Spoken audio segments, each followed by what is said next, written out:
With deep gratitude in our hearts for our spiritual master Srila Prabhupada, let's dive deep into the divine journey of Bhagavad Gita.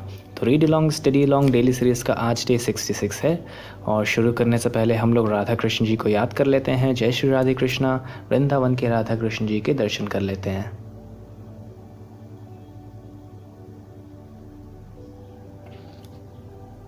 हाँ जी, तो हम लोग chapter 2 पढ़ रहे हैं, अध्याय 2 गीता का सार, और इसमें आज हम लोग श्लोक नंबर 38 पढ़ेंगे, जो कि कुछ इस प्रकार है।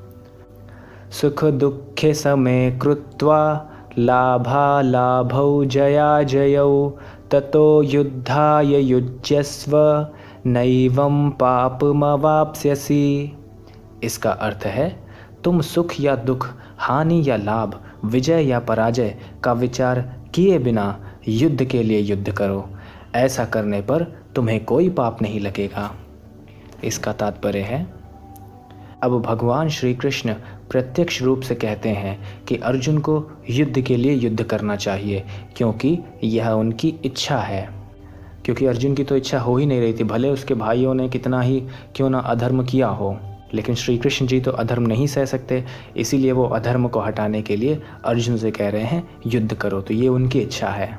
कृष्ण भावनामृत यानी कृष्णा कॉन्शियसनेस के कार्यों में सुख या दुख, हानि या लाभ, जय या पराजय का कोई महत्व नहीं दिया जाता। दिव्य चेतना तो यही होगी कि हर कार्य कृष्ण के निमित्त किया जाए, अतः भौतिक कार्यों का कोई बंधन फल नहीं होता। मतलब कृष्णा कॉन्शियसनेस जो है वो एक डिवाइन कॉन्शियसनेस है, क्योंकि इसमें वो व्यक्ति कृष्ण के निमित्त कार्य करता है, मतलब कृष्णा के लिए कार्य करता है। इसीलिए वो पाप और पुण्य दोनों के बंधनों से परे होता है। जो कोई सतोगुण या रजोगुण, आप लोगों को शायद नहीं पता होगा कि सतोगुण रजोगुण क्या है, क्योंकि अभी श्री कृष्ण जी ने भी नहीं बताया है। वो चैप्टर नंबर 14 में बताएंगे, जहाँ पर बताएंगे कि प्रकृति के 3 गुण होते हैं, सत्वगुण, रजोगुण और तमोगुण। तो उस चैप्टर 14 में हम लोग ठीक से समझेंगे। अभी यहाँ पर इतना समझ लेते हैं कि सतोगुण का मतलब होता है मोड ऑफ गुडनेस और रजोगुण का मतलब होता है मोड ऑफ पैशन। तो जो कोई सतोगुण या रजोगुण के अधीन होकर अपनी इंद्र तृप्ति के लिए कर्म करता है, उसे अच्छे या बुरे फल प्राप्त होते हैं। किंतु जो कृष्ण भावनामृत के कार्यों में अपने आप को समर्पित कर देता है, वह सामान्य कर्म करने वाले के समान किसी का कृतज्ञ या ऋणी नहीं होता।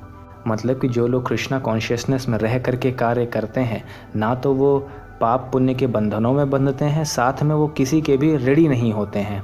और इस बात को बताने के लिए श्रील प्रभुपाद जी ने श्रीमद् भागवतम का एक श्लोक कोट किया है, जो कि 11.5.41 का है, मतलब 11th कैंटो 5th चैप्टर और श्लोक नंबर 41 में कहा गया है, देव ऋषि भूताप्त नृणाम पितॄणाम ना किंकरो नायमृणी च राजन सर्वात्मना यह शरणम शरण्यम गतो मुकुंदम परिहृत्य कृतम।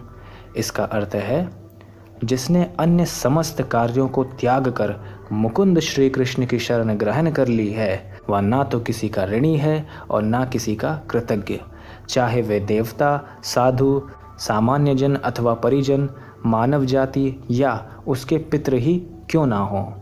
तो वो व्यक्ति जो कृष्णा कॉन्शियसनेस में रह करके कार्य करता है, वो किसी का ऋणी नहीं होता है।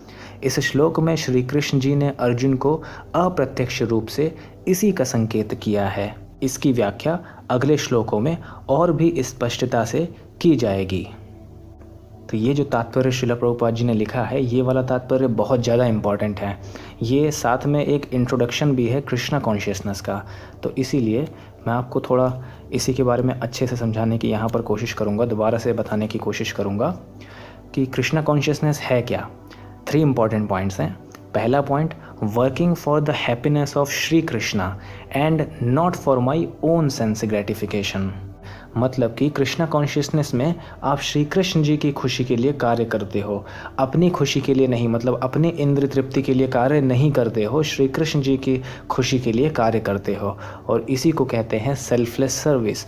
और यही है सीड और फाउंडेशन प्रेम का, लव का। जो मूवीज़ वगैरह में हम लोग लव देखते हैं, वो लव नहीं होता है, वो लस्ट होता है। लस्ट का मतलब होता है कि जब आप अपने सेंस को ग्रेटिफाई करने की कोशिश करते हो, लेकिन जो लव है वो सेल्फलेस सर्विस है। तो दूसरा पॉइंट है ड्यू टू वन, मतलब पहले पॉइंट की वजह से जब पहला पॉइंट सेटिस्फाई हो जाएगा तो Shri Krishna ji is now happy and because he is the source of everything you are happy too. मतलब वैसे तो श्री कृष्ण जी हमेशा ही खुश हैं, लेकिन आपका ये जो कोशिश है उनको खुश करने का, ये उनको और भी खुश कर देता है। And because he is the source of everything you are happy to.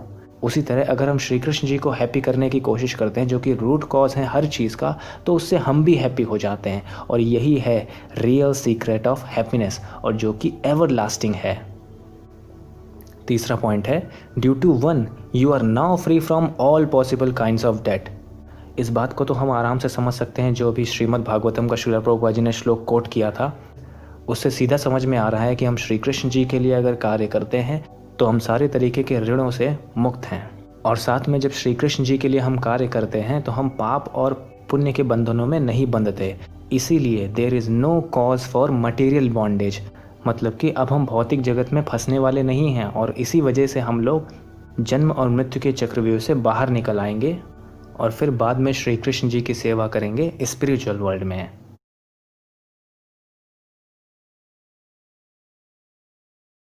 तो इस तरह से ये श्लोक पूरा होता है। तो अच्छी संगत करो, श्री कृष्ण जी का नाम लो या अपने भगवान का नाम लो, चैंट करो, हैप्पी रहो, chant and be happy. Hare Krishna. Thank you.